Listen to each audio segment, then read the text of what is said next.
porque é, a pauta internacional envolve aquele Munha, o ser eterno, o Joe Biden. Eu estou ressuscitando o Joe Biden, quase que literalmente, por causa das notícias dos últimos dias e para ilustrar o tamanho, eu estava citando a Dani Lima aqui, mas para citar o trabalho porcaria que a imprensa faz. Vejam essa notícia que acabou de sair nos últimos dias. Joe Biden é diagnosticado com forma agressiva de câncer de próstata e com metástase óssea. Em primeiro lugar, sinto muito por ele, né? Ninguém deseja o mal a ninguém. Mas por que essa história é importante? Vejam, como diz a matéria, no último domingo, o gabinete do Joe Biden informou que ele foi diagnosticado com câncer agressivo que parece ser sensível a hormônios, o que permitiria um tratamento eficaz. Mas antes disso, enquanto ele era presidente, o Biden teve uma lesão de pele removida do peito que foi enviada para biópsia, que comprovou que o tecido era cancerígeno, o que fez ele passar preventivamente por uma eletrodissecação e por uma curetagem. Aí, antes disso, enquanto ainda era senador, o Biden teve 2 aneurismas cerebrais que os médicos diziam que tinham 50% de chance de matar o Biden. Esse é o histórico médico disso. Levando tudo isso em consideração, enquanto o Biden era presidente, ele demonstrou em várias oportunidades que não estava em menor condição físico-mental de exercer o cargo e que ele estava com as suas funções cognitivas, mentais, completamente deterioradas. Em março de 2021, o Biden estava embarcando no Air Force One e caiu 3 vezes durante a subida. Esse vídeo é o vídeo que viralizou. Um ano depois, em 2022, durante o discurso anual do presidente ao Congresso, o Biden trocou na sua fala ucraniano por iraniano. Em setembro de 22, durante um evento político, o Biden chamou pelo nome da Jack Walorski, que era uma ex-deputada indiana que tinha morrido em um acidente de carro um mês antes. Lembra dele perguntando, Jack, você está aqui? Onde é que você está? Em novembro de 2022, o Biden colocou a culpa da inflação americana da guerra no Iraque, quando na verdade ele queria dizer guerra na Ucrânia. E aí quando ele foi se justificar, ele disse que havia pensado no Iraque porque havia sido de onde o seu filho Bo morreu. Mas na verdade o filho dele morreu em 2009 de câncer. Em 2024 ele apresentou o Zelensky num evento da OTAN como presidente Putin. E eu podia passar o dia aqui falando dos episódios em que o estado de saúde do Biden estava claramente deteriorado. E a questão aqui realmente não é tirar sarro da saúde do Biden. Eu desejo melhoras a ele, inclusive como fez o Trump, para que ele se recupere o mais rápido possível. Mas a questão é que quando a gente noticiava sobre isso, aqui no Paulo Figueiredo Show, e outros veículos de mídia independente nos Estados Unidos faziam a mesma coisa, como é que a velha mídia tratava isso? Enquanto nós chamávamos atenção para a saúde do Biden, o que dizia a velha mídia para vocês? Bom, vejam vocês mesmos. Bota aí na tela, Bruno. A agência de secagem de fatos PolitiFact dizia que especialistas em geriatria diziam que a afirmação de que Joe Biden é senil está errada. A Reuters reportava que, segundo o médico da Casa Branca, o Biden estava apto para o serviço. A CNN Brasil dizia a mesma coisa, citava o médico do Biden, dizia que ele estava apto, em pleno exercício da presidência dos Estados Unidos. O UOL no Brasil. Vejam o UOL. Aí vem as agências de checagem de fato. Vem a agência de checagem da Reuters.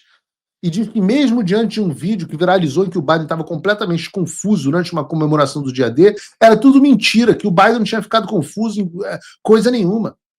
Tem até uma declaração do próprio Biden dizendo que ele estava com câncer. And because it was a 4-lane highway that was accessible, tá falando... my mother drove us, and rather than us be able to walk.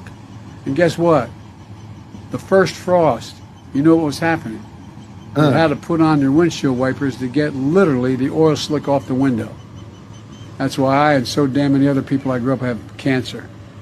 É por isso que eu e tantas outras pessoas que cresceram comigo temos câncer. And why for the longest time Delaware had the highest cancer rate in the nation. E por isso que Delaware tinha o maior índice de câncer no mundo. É o Biden falando que ele tem câncer e todo mundo tratando. Ah, não, foi mais um erro do presidente. E você encontra uma infinidade de matérias iguais. Aliás, nas pesquisas da nossa equipe, nós até achamos que muitas dessas notícias foram apagadas.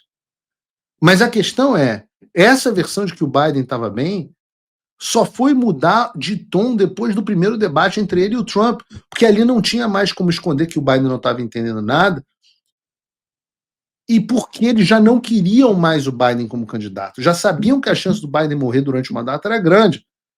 Aí, então, quando surgiu a possibilidade de colocar um candidato pior do que o Biden, sem que esse candidato tivesse que passar pela primária do Partido Democrata e, portanto, ser aprovado pelo menos, mais ou menos, pelos eleitores, eles decidiram que a saúde de Joe Biden era um problema. E aí entrou a Kamala Harris, inclusive sem a concordância do Biden, e a história continuou como a gente já conhece.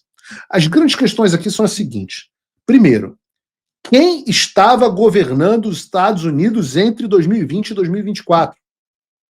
Ora, o estado de saúde do Biden já era ruim, a ponto dele confundir o Zelensky com o Putin e não se lembrar nem mesmo de que o filho dele morreu.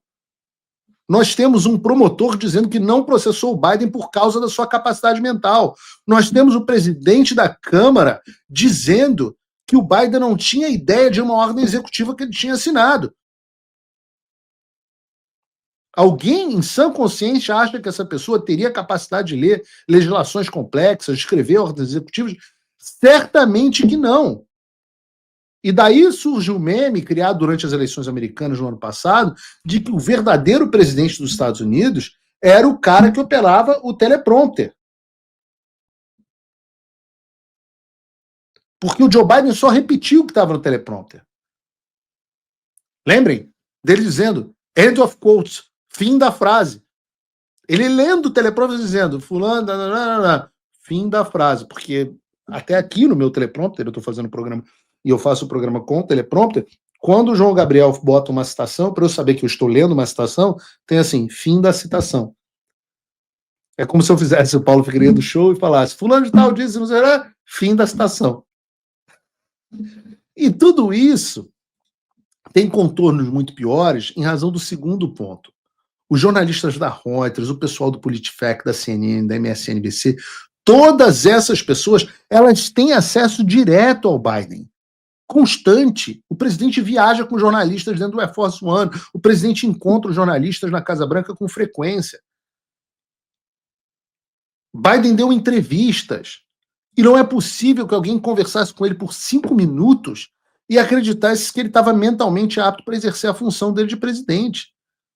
Ou seja, a imprensa criminosa acobertou a história mentindo para o público com o único interesse de beneficiar a esquerda. Na verdade, mais do que isso, com o principal objetivo de prejudicar o Donald Trump. Eles sabiam que o Biden estava doente. Eles sabiam que ele não tinha mais condições cognitivas e mentais de presidir os Estados Unidos. Mas escolheram acobertar isso, e não só acobertaram isso. Todos nós que noticiávamos isso éramos chamados de teóricos da conspiração. É por isso que esses veículos não têm mais credibilidade. É por isso que tem 20 mil pessoas assistindo agora o Paulo Figueiredo Show, apesar de todos os bloqueios. Mas há um terceiro ponto. Aqui nos Estados Unidos tem um negócio muito interessante, que se chama AutoPen. AutoPen é a caneta automática. Ele é um dispositivo que reproduz as assinaturas do presidente automaticamente a partir de um modelo previamente gravado. E é muito utilizado por autoridade pública em documentos que têm muitas assinaturas repetidas. Tá? Por exemplo, o perdão das pessoas do 6 de janeiro. O Trump emitiu um certificado de perdão para cada um. Nosso querido amigo Eliel Rosa tem um, inclusive, mostrou aqui no programa. Esse perdão não foi assinado, de fato, pelo Trump. Foi assinado pelo AutoPen, porque foram emitidos 1000 desses. Existe uma discussão sobre se o AutoPen, para assinatura de determinadas coisas, como ordens executivas ou legislações, é válido ou não. A lei americana, por exemplo, prevê que diversas ocasiões em que o documento tem que ser assinado pelo presidente dos Estados Unidos. Então, se não foi ele quem assinou, e sim uma máquina, será que essas ordens são válidas? E hoje é esse o debate que está acontecendo. Quando você adiciona essa discussão, o fato do presidente não estar apto a sequer reproduzir a própria assinatura, saber o que fez, o depoimento do presidente da Câmara dizendo que ele não sabia de uma ordem executiva que tinha feito, aí a coisa fica pior. Com Joe Biden no estado que estava, quem pode dizer com certeza que ele, de fato, assinava os documentos e presidia os Estados Unidos? Quem pode garantir que uma pessoa não pegava os documentos e assinava por ele? Ou um grupo de pessoas?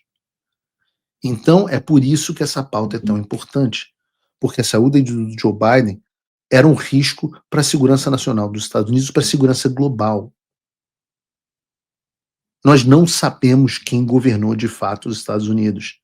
E a imprensa mentiu também neste assunto, descaradamente, para vocês, por anos.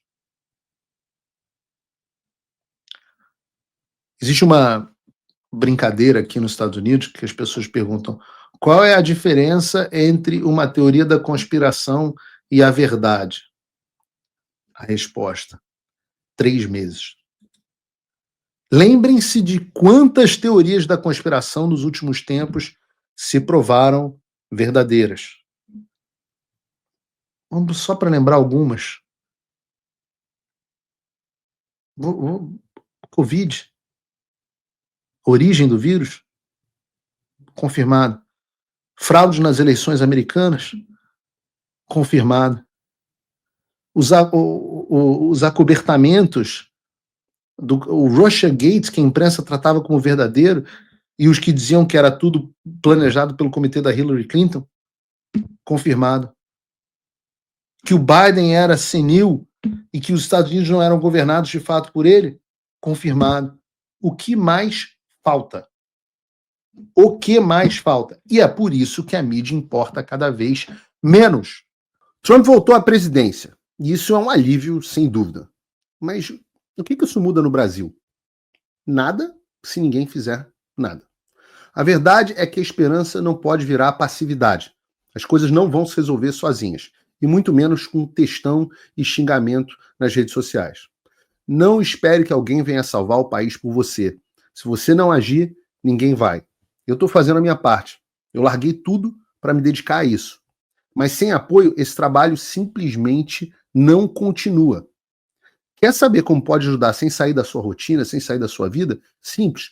Apoie quem está na linha de frente.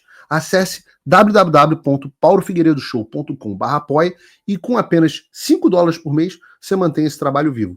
Se você puder mais, considere a possibilidade de se tornar meu patrono Gold e tenha acesso ao meu grupo privado no WhatsApp, onde você participa das discussões que guiam o conteúdo e muito mais. A diferença entre quem só assiste e quem faz parte da mudança é a atitude.